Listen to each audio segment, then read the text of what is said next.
Humpday Health, brought to you courtesy of Gold's Gym. A misconception of people who work out is that if your endurance is good, you might not be as good at weightlifting and vice versa. But on this week's Humpday Health, WWAY's Dustin Dorsey tells us how important that balance is and how you can succeed by hybrid training. You know, a lot of the strength guys and girls think if they do endurance activities, they're going to lose all their gains, all their muscles, etc. And endurance athletes tend to believe that if they do any strength training, they'll get slower. And, you know, to some extent, that's true, but there is a balance. And that balance is called hybrid training. Tony Cowden has been training athletes to succeed in events such as the Ironman competition, as well as weightlifting, for years. This training couples both styles while not interfering with each other, and is for everyone. The average person benefits just to know the fact that they're strong enough to move, you know, their own furniture around their house.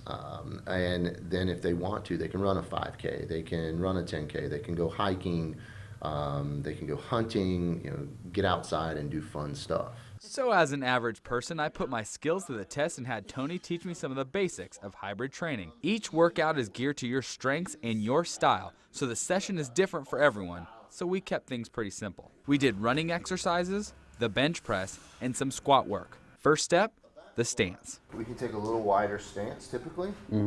So heels will be just outside the hip joints. You want your toes out, hips back, and chest forward. Deep breath, and you're going to hold it. Okay. Through the squat. You'll breathe again when you get back to the top side. Okay. Breathe into your belly. Okay. And then tighten your abs down on that hair. And squat. Squat back, back, back.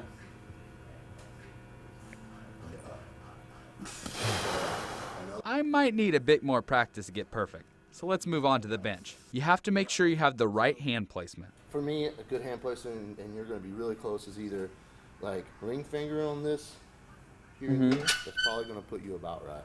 Okay. Keeping your arms out and bring it all the way down to your chest. Let those elbows come in. Okay. Like you're going to So back, like you're down that gonna way. squeeze your triceps and squeeze my hands to your laps. All right, that's probably a little too much. Well, I'll get it. Let's try a couple more times. Oh. Now for the running. Tony made sure to consider my strengths and weaknesses as I trained. That's what makes this style different than some. He says he'll work with any athlete as long as you consider a few conditions. I'll work with anyone who's willing to put in the work and has a clearly defined goal. My goal? To get a little stronger at hybrid training. If you have a goal and want to get involved, log on to our website at wwaytv3.com for all the information. I'm Dustin Dorsey for Humpday Health.